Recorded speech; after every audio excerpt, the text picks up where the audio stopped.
the time it opened on Broadway at the Alvin Theater in 1982, Do Black Patent Leather Shoes Really Reflect Up had chalked up over 1,000 performances in Chicago, where it was a huge hit. And as Ethan Morden says, the musical was charming. A gentle spoof of parochial education, taking its class from 2nd grade to high school graduation in a review with one through line, the courtship of Becky by Eddie. And there's Russ Thacker again. Love him. Someone who's in our concert tonight told Kevin and I, oh, Russ Thacker, he's in the 80s, he lives in the 80s. And we were like, oh, he's so sad about his shows that he's like still living in the 80s. But he actually lives in the West 80s. So if I ever meet him, I will probably tell him that story. Yeah. Anyway, I was in the middle of the speech. Interesting note about the cast. Both Megan Mullally and Scott Ellis were passed over for the original Broadway run.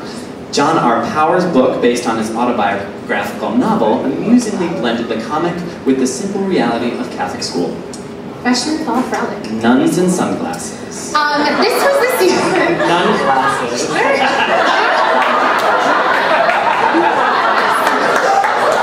Quiet, but when you say something, it's funny. This was the season where Broadway was stuffed with extravaganzas, from Dreamgirls to Evita to 42nd Street. This was also the season that Frank Rich seemed to have a vendetta against all the smaller musicals like Patent Leather Shoes, as well as Is There Life After High School.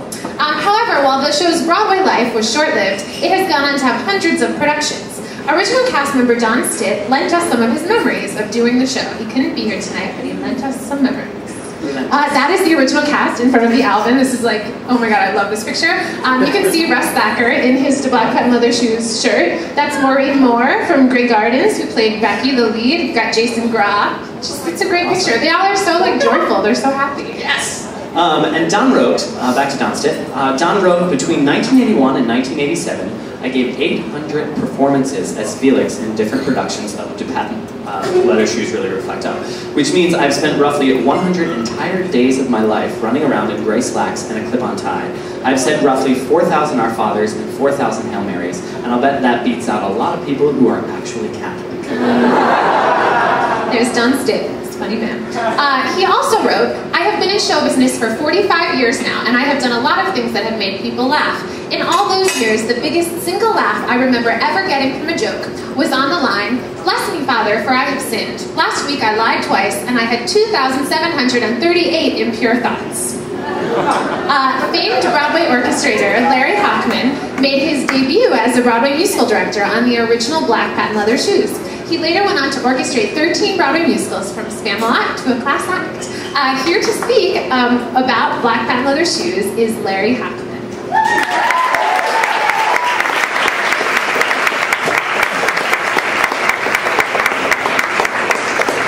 Welcome. Hi, everybody. I'm not really a speaker or a comedian, but thank you, Jennifer, for asking me to be here. I'm so jazzed that John Powers, the book writer, is here tonight. Where are you, John? I haven't seen you in so many years. Please, have him stand up wherever he is. John, so great.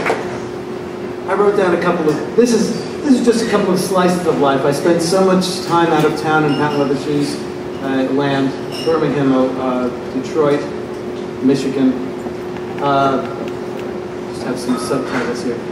I came across a quote that reminded me of how pitiful the New York critics can sometimes be, and how they can just, well, in that climate of times we couldn't survive those reviews, even though other things like Addams Family can. Thank you. And I came across a great quote, and somehow I think there's a relationship here. The classical composer Camille Saint-Saëns said to his students, I'm not amongst the world's greatest composers, but amongst the world's second greatest composers, I'm one of the best. He actually said that. Let's see, let me just see with my subtitles here. Roller skates. Oh, this is, I was just random It's a great things. story about roller skates. Tell it, Larry. Well, Wally Engelhard was Father O'Reilly, and he would very diligently be going through all his lines about 45 minutes before the show, and he'd be in his, what do you call it, frock, you know, and he'd be in his hat, he'd be all ready for the show, working on his lines, going through everything, And I'd fly in like the last, like 2 minutes before the curtain. I had just learned how to roller skate, and I literally, I couldn't break. I hadn't learned how to break yet. So I just kind of flew into the we shared a dressing room, and like hit the wall, and you'd think that was pretty funny. Good old Wally. Star Spangled Banner. Oh, one time we were out of town for so long in Detroit, thinking that we'd come to Broadway, which we actually never did. The second company that then originated in New York and in Philadelphia.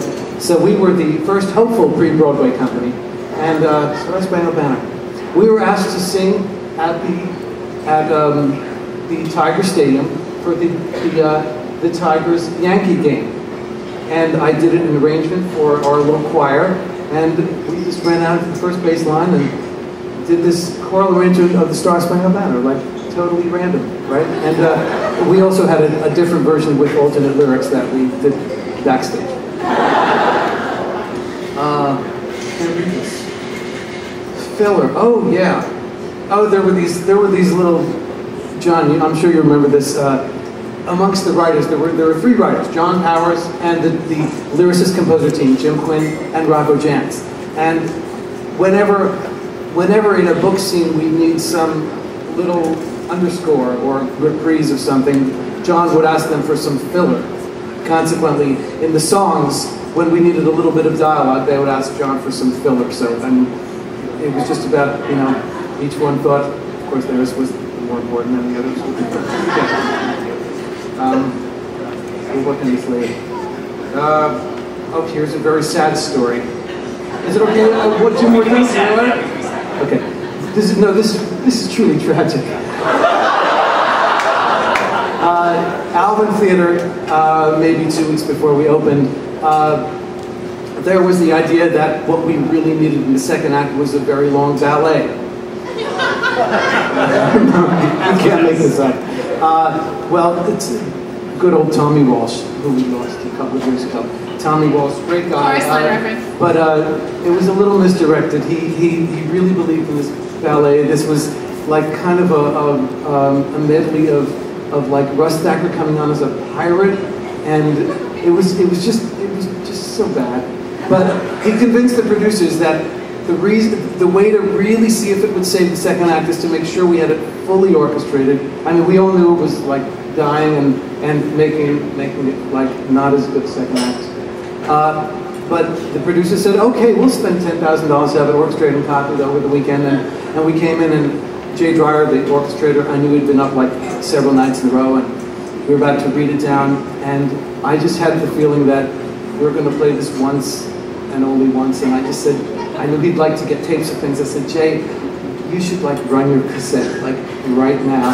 And sure enough, we just discussed it briefly after they performed this whole ballet for the producers, and Mike Nisbrom says to me, with those options of cuts that you can do, I'd like to make the deepest possible cut. And I announced, I never remember ever saying to an orchestra, please cut from the end of bar 18 to bar 435. Truly tragic. Just one thing I'll leave you with. Up until a month before we came to town, we had the small band of about 11 in Philadelphia. On Broadway, it was about 20.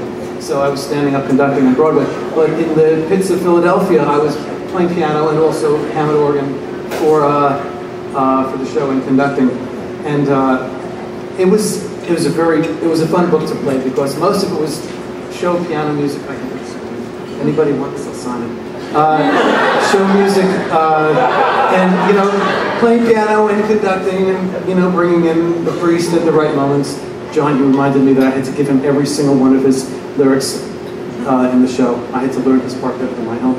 But there were these parts where we'd have these fun 50s rock numbers, and I would play Hammond organ with the slides and all the soloing. So I guess because of whatever mannerisms seemed to change on a dime when we got to those solos, I garnered the nickname of the people in the band. They called me Dr. Jekyll and Mr. Hochman. So thank you very much.